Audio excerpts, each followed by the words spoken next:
Hoy en Coffee Letras, cuentos de Joseph Conrad. El corazón de las tinieblas. 1. Anclada y sin que hubieran ondeado las velas, la goleta Nelly se meció ligeramente antes de quedar otra vez en reposo. Había subido la marea, el viento apenas soplaba ahí, dado que el destino de la goleta era navegar río abajo. Solo nos quedaba permanecer en puerto y esperar el reflujo de las aguas. La desembocadura del Támesis se extendía ante nosotros como el comienzo de un camino interminable. A lo lejos, el mar y el cielo se amalgamaban sin pespuntes, y en el espacio luminoso las velas bruñidas de las barcazas, arrastradas río arriba por la corriente, parecían manojos inmóviles de lienzos rojos, agudamente recortados entre las pinceladas de barniz de las botavaras. La neblina se asentaba en las orillas bajas que se extendían hacia el mar, donde finalmente se desvanecían.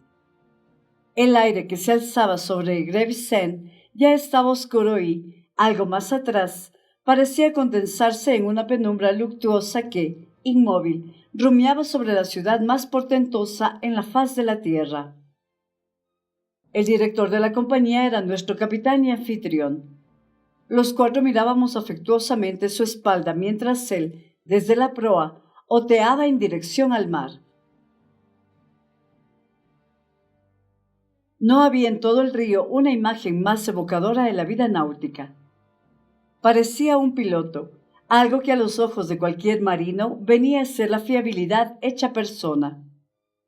Era difícil percibir que sus preocupaciones no estaban ahí afuera, en el luminoso estuario, sino detrás de él, entre la amorosa penumbra. Como ya he dicho antes, lo que nos unía era el vínculo del mar. Además de mantener unidos nuestros corazones durante los extensos períodos de separación, aquel nudo era también lo que nos hacía tolerar las pequeñas batallas y hasta las convicciones de cada cual. El abogado, el mejor de todos los viejos camaradas, tenía, debido a sus muchos años y virtudes, el único almohadón disponible en cubierta y estaba recostado sobre la única alfombra. El contable había subido ya una caja de dominó y estaba jugando a construir edificios con las piezas.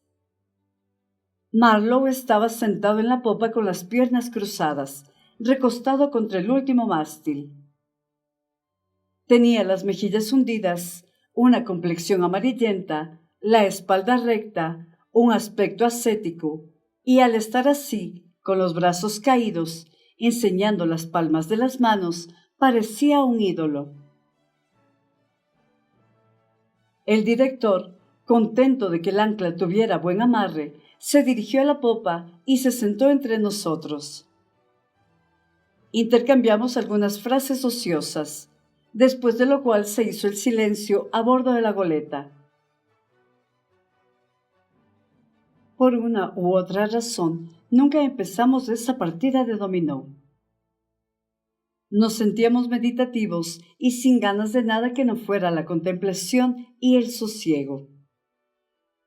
El día estaba llegando a su fin en medio de la quietud de una exquisita luminosidad. El agua alumbraba pacíficamente, el cielo, sin una sola nube, se abría como una benigna inmensidad de luz inmaculada. La propia niebla sobre las marismas de Essex era un manto radiante de gasas que se descolgaba desde las arboledas del interior para envolver las orillas bajas en diáfanos pliegues. Sobre la penumbra al oeste, rumiando desde las alturas, se hacía más oscura a cada minuto, como enfurecida por la proximidad del sol. Y por fin, en su imperceptible parábola, el sol acabó de hundirse y del resplandor blanco pasó a un rojo sobrio que no emitía rayos ni calor, como si estuviera a punto de apagarse, ahogado a manos de aquella penumbra amorosa que se alzaba sobre las multitudes de la ciudad. De inmediato se apreció un cambio en las aguas y la serenidad se hizo menos brillante, pero más profunda.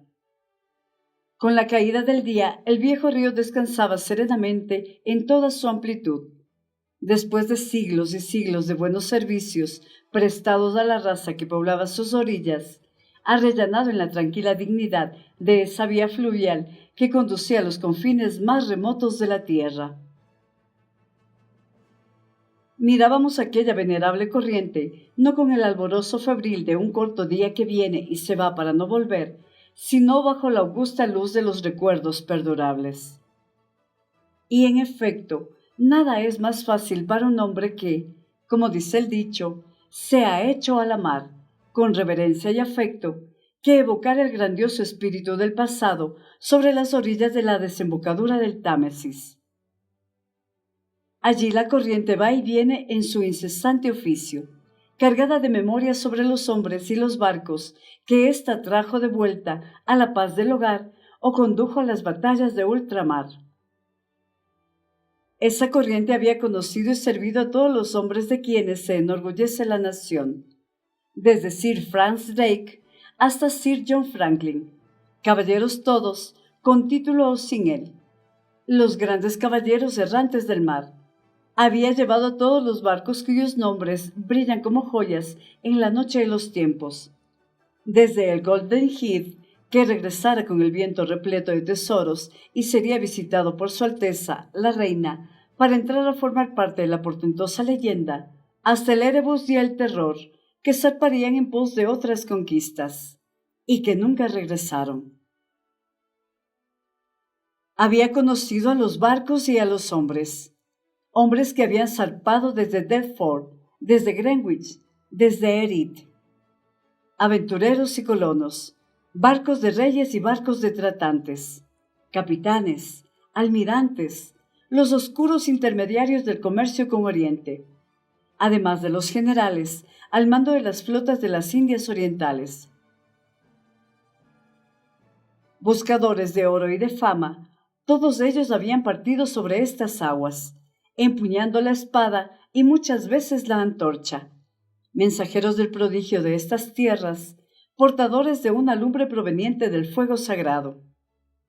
Cuánta grandeza había flotado en esas aguas, arrastrada por el pleamar hacia el misterio de un planeta desconocido. Los sueños de los hombres, la semilla de los Commonwealths, el germen de los imperios. El sol se puso. El crepúsculo cayó sobre las aguas y algunas luces empezaron a encenderse en la orilla. El faro Chapman, un aparato de 3 patas, edificado sobre una planicie lodosa, alumbró con fuerza. Las luces de los barcos se movían en la distancia, un revoloteo de destellos que iban y venían por el río. Y más al oeste, dominando la orilla desde lo alto, se apreciaba la marca de la monstruosa ciudad, ominosa sobre el cielo, una penumbra amorosa que brillaba con luz propia, un resplandor espeluznante bajo las estrellas. Y este también, dijo Marlowe de repente, este también ha sido uno de los lugares oscuros de la tierra. De todos nosotros, Marlowe era el único que seguía viviendo en las faenas del mar. Lo peor que se podía decir de él es que no era digno representante de su clase. Era un marinero, pero era también un vagabundo, cuando es sabido que la mayoría de los marineros tienen una vida sedentaria. Sus espíritus son del tipo de los hogareños y a donde quiera que vayan llevan su hogar, esto es, el barco, tanto como su país, el mar. Tanto da un barco como el otro, y además el mar es siempre el mismo. En la inmutabilidad de sus entornos, las costas extranjeras, los rostros foráneos, la inmensidad cambiante de la vida, pasan de largo, ocultas no por un velo de misterio, sino por una ignorancia levemente despectiva. Pues no hay nada misterioso para un marinero, salvo el mar mismo, que es el amor de su vida, una amante inescrutable como el destino. En cuanto al resto, después de sus horas de trabajo, un paseo casual o una juerga le bastan para desplegar ante sus ojos el secreto de todo un continente. un secreto que por lo general encuentra desdeñable. Las historias de los marineros son escuetas y sencillas, y todo su significado cabe en la cáscara rota de una nuez. Sin embargo, Marlowe no era el típico marinero, si dejamos de lado su propensión a relatar sus andanzas, y para él el significado de un episodio no se encontraba dentro, como una semilla, sino afuera, envolviendo el relato que lo ha producido, como produce el brillo nocturno el contorno de la niebla, a la manera de estos halos que en ocasiones se hacen visibles gracias a la luz espectral de la luna. Su observación no nos pareció en absoluto sorprendente. Sencillamente era algo propio de Marlowe, así que fue admitida por todos en silencio. Nadie se molestó siquiera en rezongar. A continuación, Marlowe prosiguió muy lentamente. Estaba pensando en los viejos tiempos, cuando los romanos llegaron aquí por primera vez, hace 900 años, hace nada. Desde entonces la luz se hizo sobre estas aguas. ¿No es así, caballeros? Aunque esa luz es como un relámpago fugaz en la llanura, como el resplandor del rayo entre las nubes. Nosotros vivimos en medio de ese parpadeo, que ojalá dure hasta que la vieja tierra deje de girar. Y sin embargo, la oscuridad estaba ayer aquí mismo. Imaginad los sentimientos del comandante de un, ¿cómo se llaman? Trireme en el Mediterráneo que, de repente, recibe órdenes de navegar hacia el norte, atravesando a toda prisa las Galias, a cargo de una de estas naves que los legionarios, unos hombres que debían ser magníficos artesanos, solían construir, al parecer en grandes cantidades, cientos de ellas en 1 o 2 meses, si hemos de creer lo que dicen los libros. Imaginadlo aquí, en los confines del mundo, en un mar plomizo, bajo un cielo del color del humo, a bordo de una nave tan rígida como una concertina, remontando este río con órdenes o provisiones o lo que queráis. Bancos de arena, marismas, bosques, salvajes, casi nada que valiera la pena comer para un hombre civilizado, nada que beber salvo el agua del Támesis. Nada de vino de Falerno, ni paseos por tierra. Aquí y allá, algún que otro campamento militar perdido en el monte, como aguja en un pajar. El frío, la niebla, la tempestad, la enfermedad, el exilio y la muerte. La muerte merodeando en el aire, en el agua, en la maleza. Debieron de caer como moscas aquí. Oh, sí, así lo hizo el comandante. Y lo hizo muy bien, sin duda, y sin pensarlo demasiado tampoco, excepto quizás años más tarde, para fanfarronear de lo que había tenido que soportar en sus tiempos. Era lo bastante hombre para enfrentarse a la oscuridad. Tal vez se infundía ánimos ante la perspectiva de obtener un ascenso rápido a la flota de Rávena, si tenía buenos amigos en Roma, claro, y si conseguía sobrevivir al nefasto clima. O pensad en un joven y decente ciudadano vestido con su toga, quizás un jugador empedernido, ya sabéis, que vino aquí como parte del séquito de un prefecto o de un recaudador de impuestos o incluso de un comerciante, con la esperanza de recuperar su fortuna, en un terreno cenagoso, marchando a través de los bosques, sintiendo cómo, en algún remoto puesto del interior, lo asediaba el salvajismo, un salvajismo rotundo. Toda esa vitalidad misteriosa de la naturaleza que se contorsiona en lo profundo de los bosques, en las selvas, en los corazones de los hombres salvajes.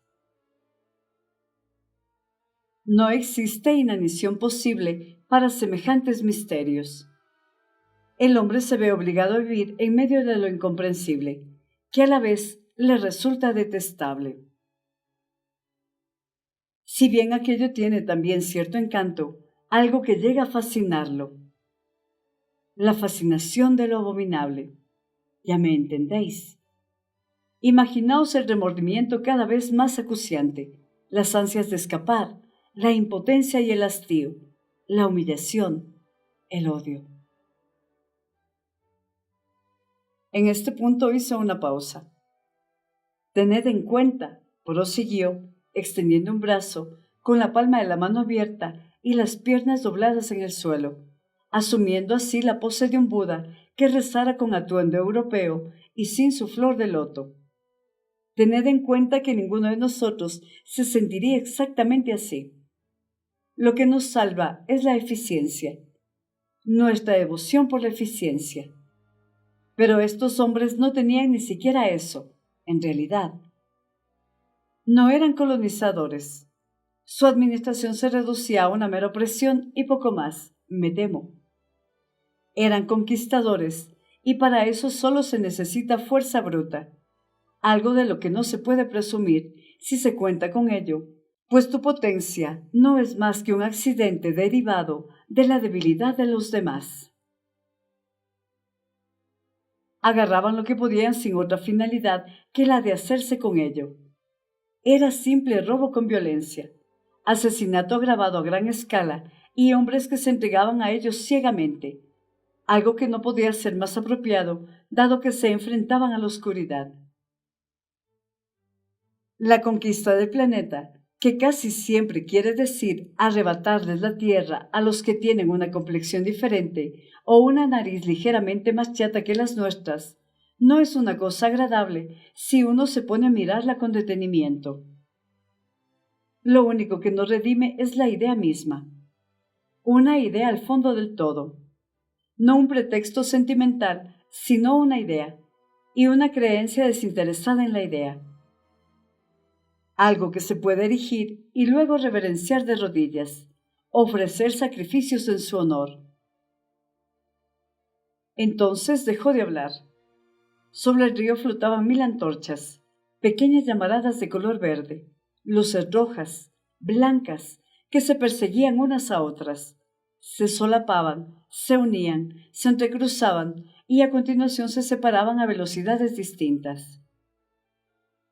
El tráfico de la gran ciudad no cesaba ante el avance de la noche sobre el río insomne.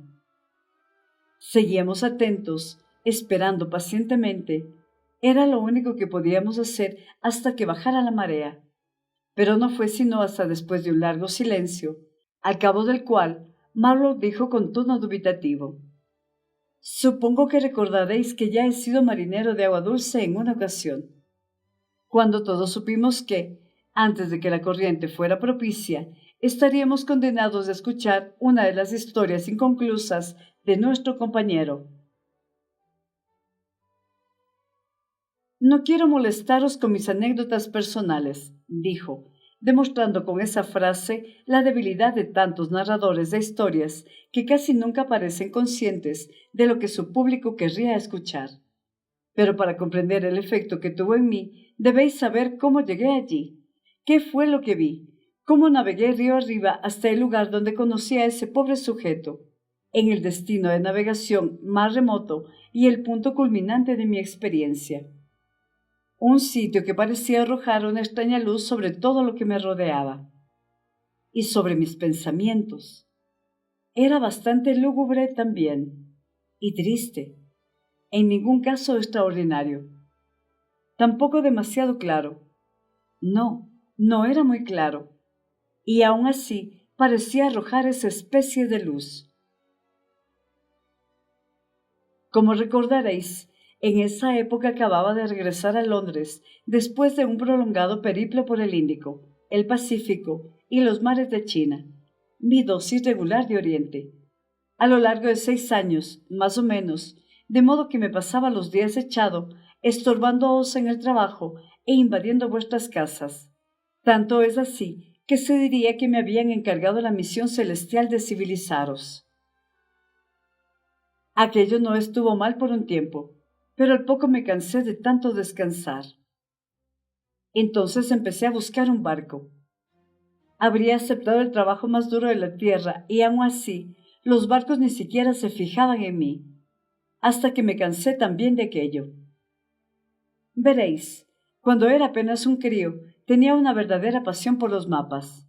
Podía quedarme horas enteras recorriendo Sudamérica, o África, o Australia, arrobado en las glorias de la exploración. En esa época aún había muchos espacios en blanco, y cuando detectaba alguno particularmente llamativo, aunque todos lo eran, posaba mi dedo encima de él y me decía: «Cuando crezca, voy a ir allí». El Polo Norte era uno de esos lugares, lo recuerdo. Y bueno, aún no he estado allí y me temo que ya no lo voy a intentar. Ha perdido todo su glamour. Otro de esos lugares estaban desperdigados por toda la línea del Ecuador y por todas las latitudes, en ambos hemisferios. He estado en algunos de ellos y, en fin, ahora no vamos a hablar de eso.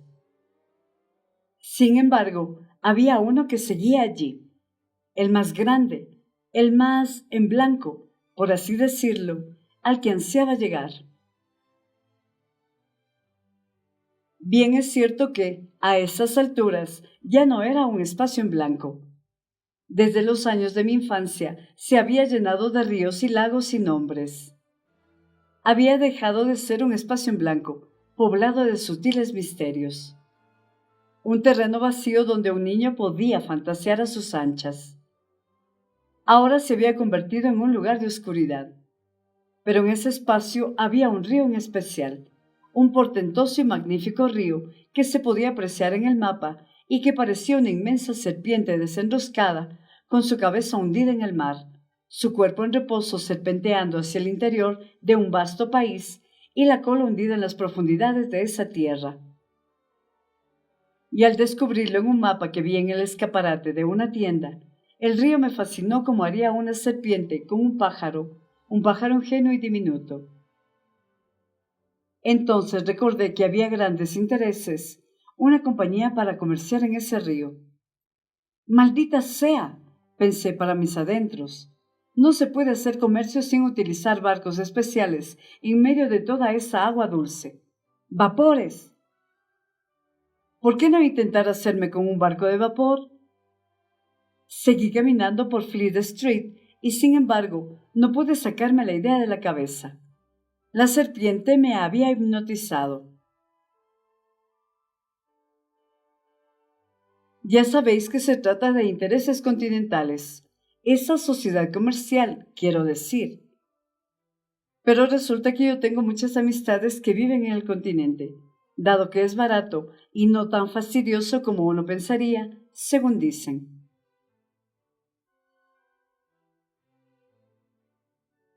Lamento admitir que empecé a incordiar a estas amistades, cosa que por sí misma era una novedad para mí. No estaba acostumbrado a conseguir las cosas de esa manera, ya sabéis. Siempre he caminado por mi propio camino y con mis propias piernas para llegar a donde me lo propongo. Ni yo mismo daba crédito. Pero entonces, no sé por qué, sentía que tenía que llegar allí por las buenas o por las malas.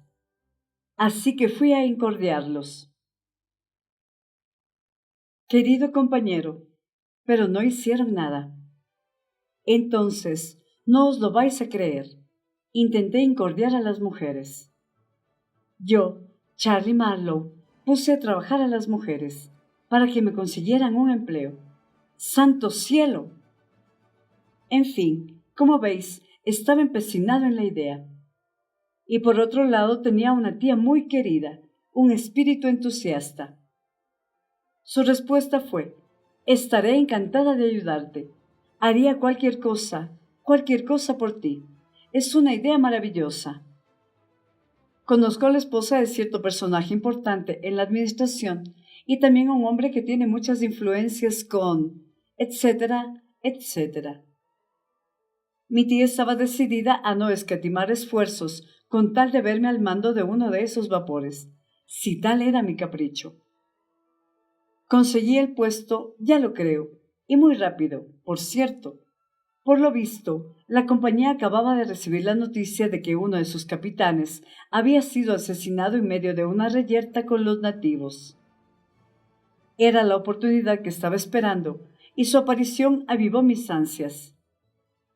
No sería sino al cabo de meses y meses cuando, en mi intento de recuperar lo que había quedado del cadáver, supe que el motivo original de la riña se debió a un malentendido sobre unas gallinas. Sí, 2 gallinas negras.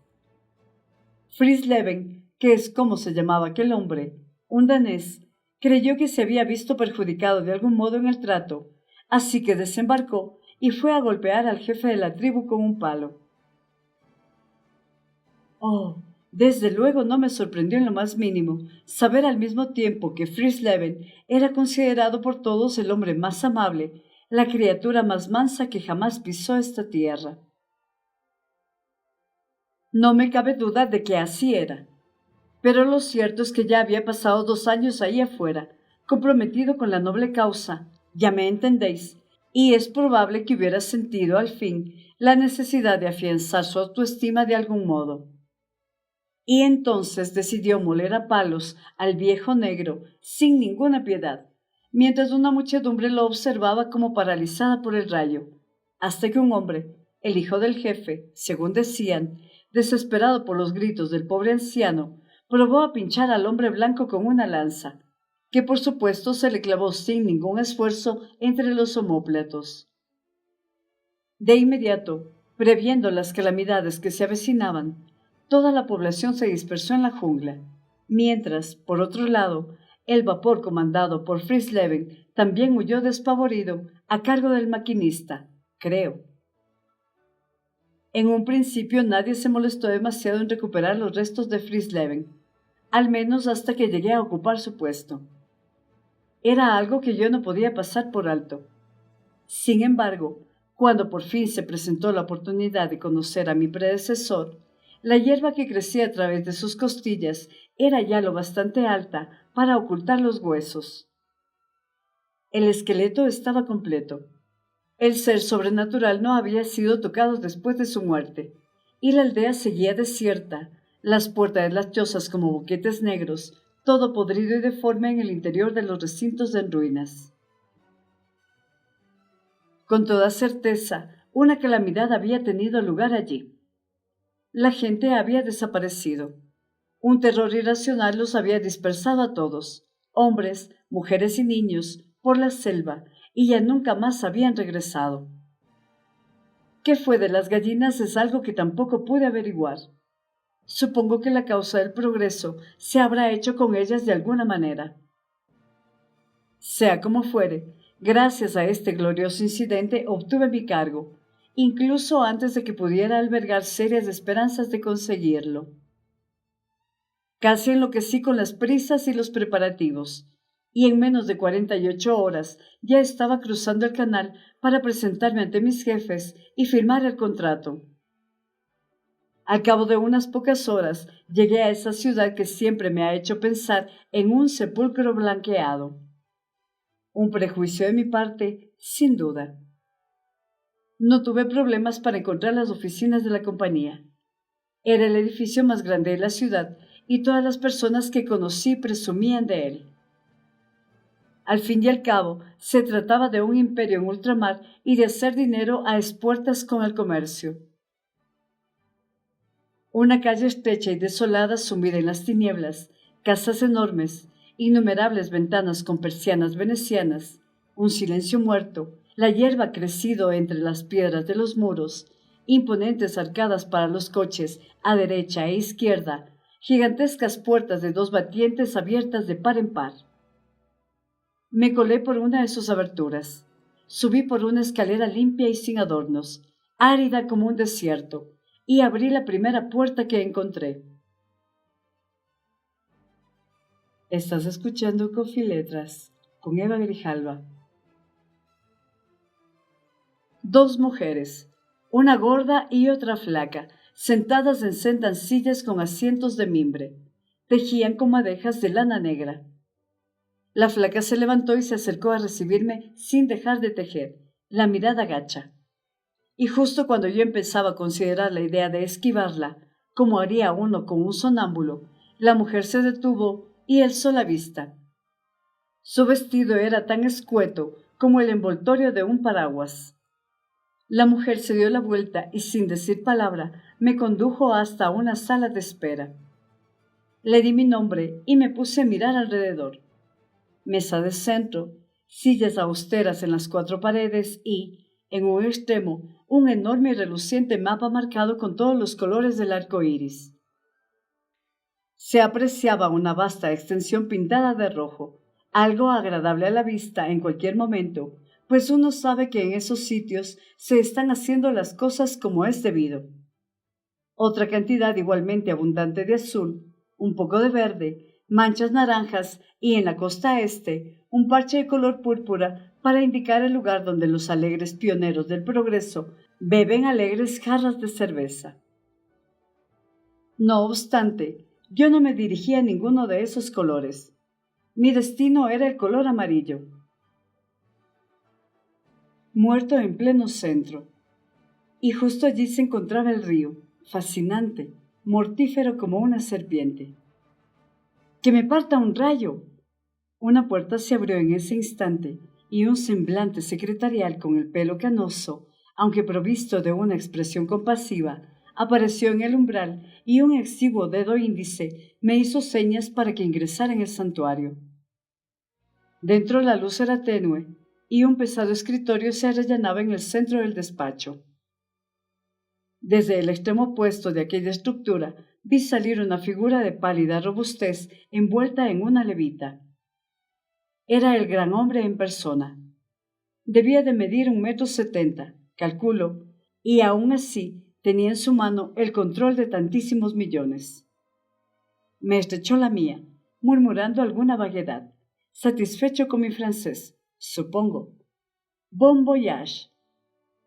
En menos de un minuto ya me encontraba de vuelta en la sala de espera junto al compasivo secretario que, contrito y, pese a todo, simpático, me hizo firmar unos documentos. Creo que en ellos se comprometía, entre otras cosas, a no revelar ningún tipo de trato comercial secreto. Pues bien, no pienso hacerlo. Empecé a sentirme ligeramente incómodo. Ya sabéis que no estoy acostumbrado a esa clase de ceremonias, y había algo ciertamente ominoso en la atmósfera. Era como si con ello me hicieran partícipe de una conspiración o, no sé, de algo que no era del todo limpio. Como sea, me alegré de poder salir de allí.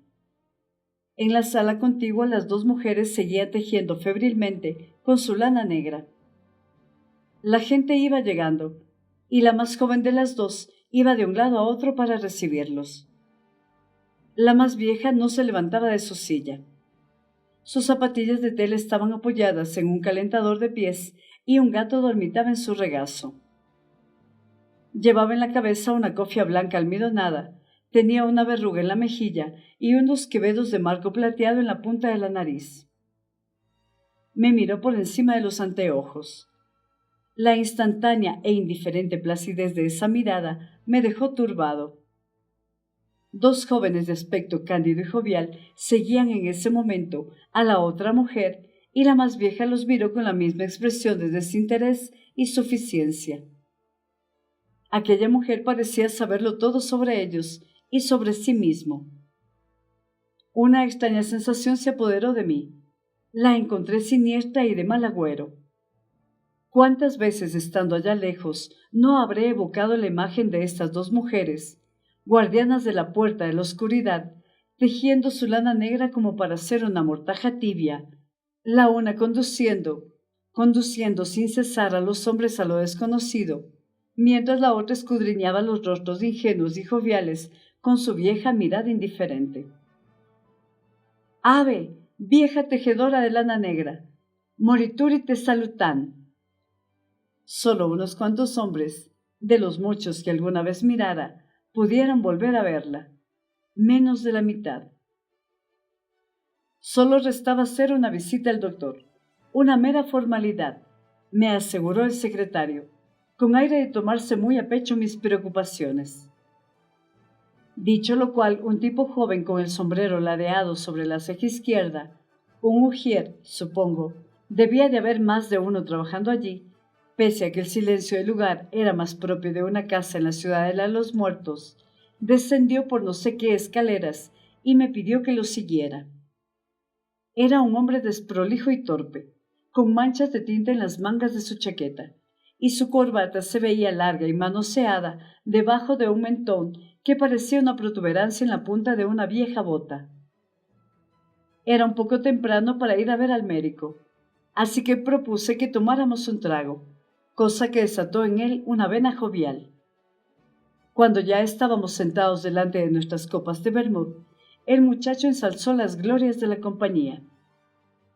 Pasado un rato, y de manera casual, le expresé mi sorpresa ante el hecho de que no se uniera a la expedición. De inmediato, el joven adoptó un aire frío y circunspecto. «No soy tan idiota como parezco», les dijo Platón a sus discípulos. Fue lo que sentenció, vaciando su copa con gran resolución antes de levantarse. El viejo doctor me tomó el pulso, con la cabeza claramente ocupada en otro asunto durante el examen. «Bien, bien por aquí», murmuró, y a continuación, con cierta avidez, me pidió permiso para medirme el cráneo. Algo sorprendido, di mi consentimiento, y entonces él sacó un aparato que parecía un compás y se puso a tomar las medidas de arriba abajo, de izquierda a derecha, a la vez que iba tomando notas cuidadosamente. Era un hombrecito mal afeitado, enfundado en un abrigo harapiento, calzado con pantuflas, así que lo consideré un loco inofensivo. Siempre pido permiso en aras de los intereses de la ciencia, para medir los cráneos de las personas que viajan a ese lugar, dijo. ¿Y cuando vuelven también?, le pregunté. Oh, nunca vuelvo a verlos, contestó. Además, los cambios tienen lugar en el interior, ya sabe. Y sonrió para sí mismo como si hubiera recordado una broma. Así que usted va a viajar allí, por la fama, claro, y debe ser interesante también. Luego me observó con detenimiento y añadió un comentario con tono profesional. ¿Algún caso de locura en su familia? Aquello consiguió fastidiarme. ¿Y esa pregunta? Dije. ¿La hace también en aras de la ciencia? Ya lo creo, contestó, sin reparar en mi irritación. Sería interesante para la ciencia observar los cambios mentales de los individuos sobre el terreno, pero ¿es usted un alienista?, lo interrumpí. Todo médico debería serlo, al menos un poco, respondió impasible. Verá usted, tengo una pequeña teoría que vosotros, monsieurs, los que vais a ese lugar, tendréis que ayudarme a probar. Tal será mi parte de los beneficios que el país cosechará gracias a la posesión de tan magníficas dependencias. El mero lucro se lo dejo a los demás. Disculpe mis preguntas, pero usted es el primer inglés que viene a mi consulta. Me apresuré a asegurarle que yo no era en absoluto un caso típico. Si lo fuera, le dije, no estaría aquí departiendo con usted ahora mismo. Lo que usted dice suena bastante profundo, pero quizás sea erróneo, respondió soltando una carcajada. Evite la irritación más que la exposición prolongada al sol. Adiós. ¿Cómo decís vosotros los ingleses? Ah, sí, goodbye, goodbye. En los trópicos uno debe, ante todo, mantener la calma. En este punto el hombrecillo levantó el índice. Du calme, adiós. Una cosa más me quedaba por hacer, despedirme de mi formidable tía. La encontré radiante. Tomamos una taza de té, la última taza de té decente en muchos días, en una sala de estar de lo más confortable, como no podía ser menos tratándose de una dama, y allí tuvimos una larga y serena charla junto a la chimenea. En el curso de estas confidencias comprendí a las claras que me habían presentado ante la esposa del alto dignatario, y solo Dios sabe ante cuántas personas más, como una criatura excepcionalmente talentosa, toda una suerte para la compañía, un hombre de los que no se encuentran todos los días. Por todos los santos, y pensar que iba a hacer cargo de un vaporcillo de 3 al cuarto. Sin embargo, Parecía que me consideraban como un empleado con mayúsculas, con su propio capital. Ya me entendéis. Una especie de emisario de luz, poco menos que un apóstol. Esa era la clase de bulos que infestaban la prensa y las conversaciones en esos días, y la excelente dama, envuelta en todo ese batiburrillo de patrañas, se dejó llevar por el entusiasmo. Habló de detestar a esos millones de ignorantes de sus horribles costumbres, hasta que, os doy mi palabra, me hizo sentir bastante incómodo. En un momento me atreví a insinuar que la compañía tenía una finalidad lucrativa. Olvidas, querido Charlie, que el trabajador vale lo que le pagan, dijo con lucidez.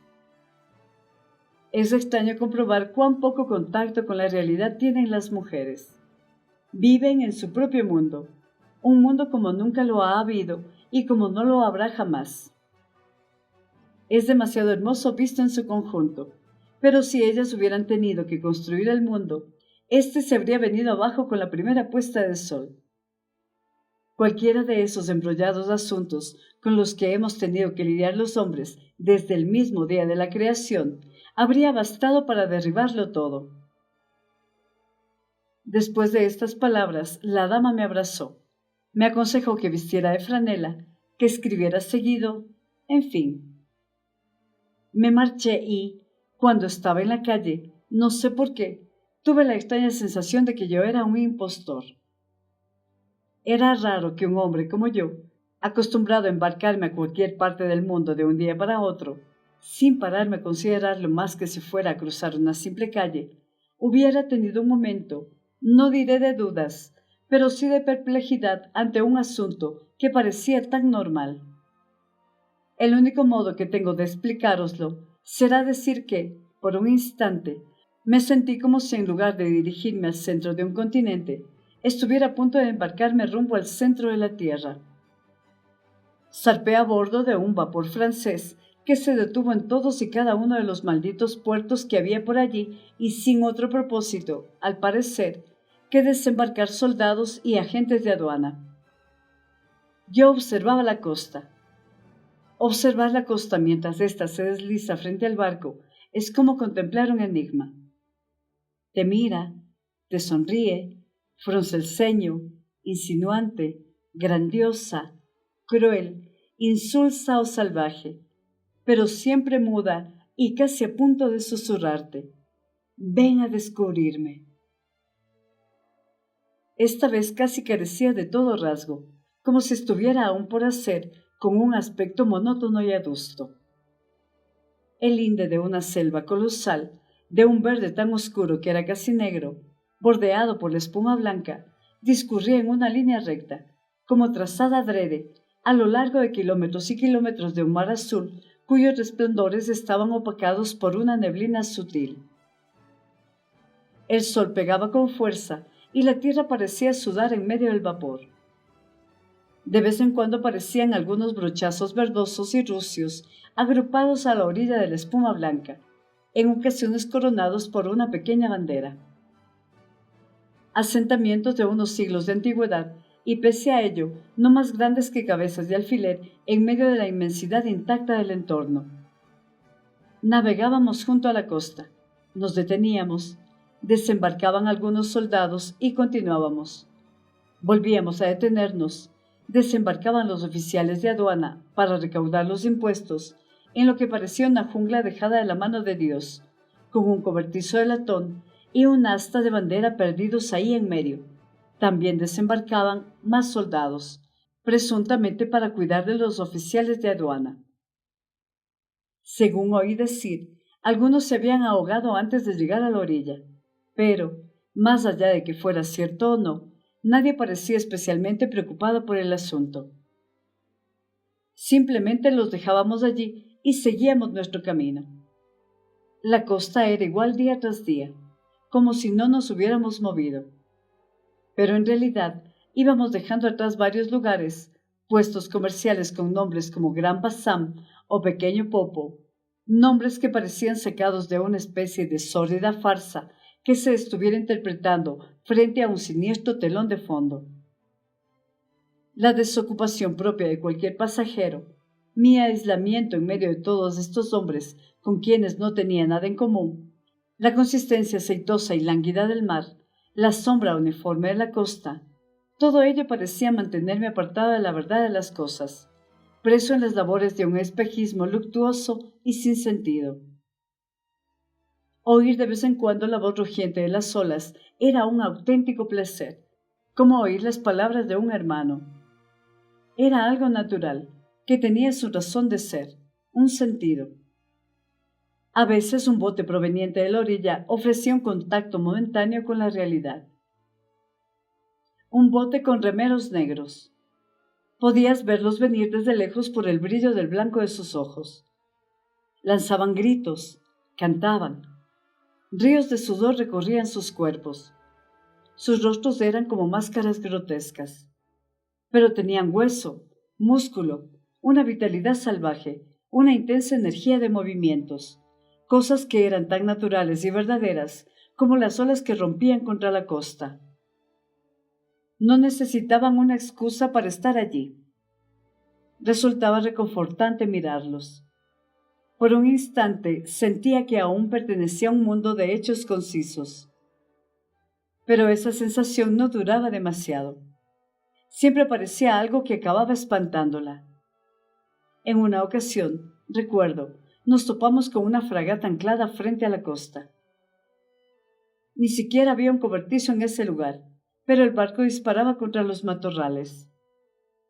Al parecer, los franceses estaban librando una de sus guerras en las inmediaciones. Su insignia colgaba flácida como un harapo. El morro de los cañones de 8 pulgadas asomaba por toda la parte inferior del casco. El oleaje espeso y aceitoso hacía subir y bajar perezosamente el barco, meneando los finos mástiles. En la vacía inmensidad de la tierra, el cielo y el agua, allí estaba la fragata incomprensible, disparándole a un continente. ¡Bum! Retumbaba uno de los cañones de 8 pulgadas. Una pequeña llamarada que salía disparada y se perdía entre los arbustos, una fina humareda blanca que no tardaba en desaparecer, el silbido endeble de un proyectil, y no ocurría nada. Nada podía ocurrir. Había un toque de locura en ese procedimiento, cierto desvarío tétrico en la imagen, algo que no se disipó cuando un compañero de a bordo me aseguró, muy serio, que había un campamento de nativos. Enemigos, fue la palabra que usó, escondido por ahí en algún lugar. Entregamos la correspondencia en la fragata. Oí que la tripulación se estaba muriendo de fiebre a razón de 3 hombres por día, y seguimos navegando.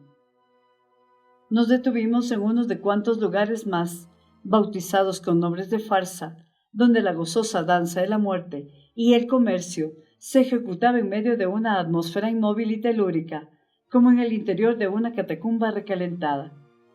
Todo ello a lo largo de la costa informe azotada por el terrible oleaje, como si la propia naturaleza hubiera intentado mantener a raya a los intrusos, entrando y saliendo por ríos, torrentes de muerte en vidas cuyas orillas estaban llenas de barro putrefacto, cuyas aguas, espesas como babas, invadían la contorsión de los manglares, que ante nuestros ojos parecían retorcerse al extremo de la impotencia y la desesperación. En ningún sitio nos detuvimos el tiempo suficiente para hacernos una impresión definida, pero la sensación general de vaga y opresiva irrealidad iba pesando más y más. Era como una tediosa peregrinación en la que iba recogiendo indicios de una pesadilla. Tendrían que pasar más de 30 días para que pudiera ver la desembocadura del gran río. Anclamos al pie de la sede del gobierno. Sin embargo, mi trabajo no empezaría sino hasta unas 200 millas más adelante. En cuanto me fue posible, partí rumbo a un lugar que se hallaba 30 millas río arriba. Conseguí embarcar en un pequeño vapor. Su capitán era un sueco y, al enterarse de que yo era marinero, me invitó a subir al puente. Era un hombre joven, delgado, rubio y parsimonioso, de aspecto desgarbado, que caminaba arrastrando los pies. Mientras nos alejábamos del mísero muelle, sacudió despectivamente la cabeza mirando hacia la orilla. ¿Ha estado viviendo allí?, preguntó. Yo asentí. Menudos elementos los tipos del gobierno, ¿no le parece? Y prosiguió, hablando en inglés con gran precisión y considerable acritud. Es gracioso ver lo que alguna gente es capaz de hacer por unos pocos francos al mes. Me pregunto qué será de esta clase de tipos cuando vuelven a su país. Le contesté que esperaba poder averiguarlo pronto. ¿Pronto?, exclamó, mirándome de arriba abajo, aunque sin perder de vista el agua. Yo no estaría tan seguro, continuó. El otro día llevé a bordo a un hombre que se colgó durante el viaje. También era sueco. ¿Se colgó, dice? Por todos los santos. ¿Y por qué?, exclamé yo, mientras él no despegaba los ojos del camino. ¿Quién sabe?, dijo. Quizás se hartó del sol o del país. Al fin llegamos a un recodo del río. Un acantilado rocoso apareció entre nosotros.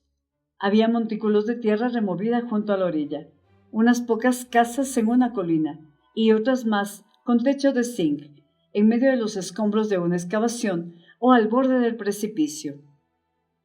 El ruido constante de una cascada pendía sobre toda esa escena de devastación habitada. Mucha gente, la mayoría negros desnudos, iba y venía por el lugar como un hormiguero. Un muelle se proyectaba sobre el río. Por momentos el sol cegador sumergía todo esto en el repentino recrudecimiento de un resplandor. Allí está la estación de su compañía, dijo el sueco, señalando 3 barracas de madera construidas sobre la pendiente rocosa. Le haré llegar sus cosas. 4 bultos, dijo. Muy bien, adiós. Me topé con una caldera abandonada en medio de la hierba antes de hallar el sendero que conducía a lo alto de la colina. El camino pasaba junto a las rocas y también frente a una pequeña locomotora volcada en el suelo, con las ruedas al aire. Le faltaba una. Aquella cosa parecía más muerta que el cadáver de un animal. Encontré por el sendero varias piezas más de maquinaria en desuso, un montículo de rieles oxidados. A la izquierda había un puñado de árboles que conformaban una enramada sombría, donde un montón de cosas oscuras y endebles parecían agitarse. Me froté los ojos. El sendero se empinaba en este punto. Una sirena ululó a mi derecha y entonces vi correr a un montón de gente negra. La detonación sorda y pesada hizo temblar el suelo. Una humareda brotó de los riscos y eso fue todo. No se apreció ningún cambio en la faz de la roca. Estaban construyendo un ferrocarril. Los riscos no interrumpían el trazado, pero estas explosiones sin sentido eran al parecer la única obra en marcha. Un ligero tintineo a mis espaldas me hizo volver la vista atrás. 6 hombres negros avanzaban en fila, caminando esforzadamente por el sendero.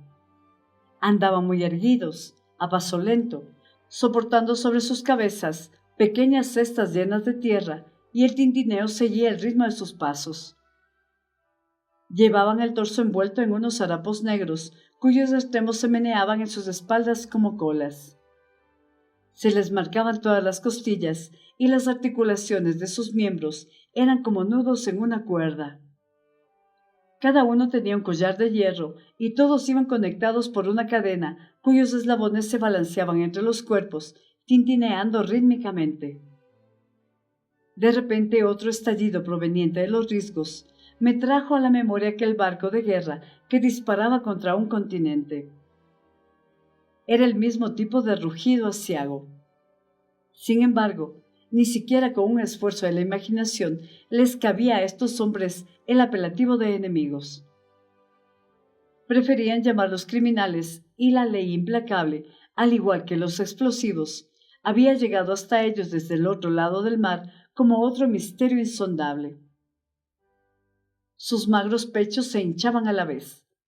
Las aletas de la nariz se les dilataban. temblorosas, y los ojos miraban atónitos hacia los peñascos. Pasaron a unos pocos centímetros de mí, sin mirarme, con esa indiferencia letal y absoluta de los salvajes infelices. A la cola de este cargamento de materia prima, uno de los elegidos, producto de las nuevas fuerzas al mando, marchaba sin entusiasmo con un rifle cruzado sobre el pecho. Tenía una casaca militar a la que le faltaba un botón y ante la proximidad de un hombre blanco se apresuró a apoyar el cañón del rifle sobre su hombro. Lo hizo por pura precaución, pues, vistos desde la distancia, todos los blancos eran tan parecidos entre sí que aquel hombre no tenía manera de saber quién podría ser yo.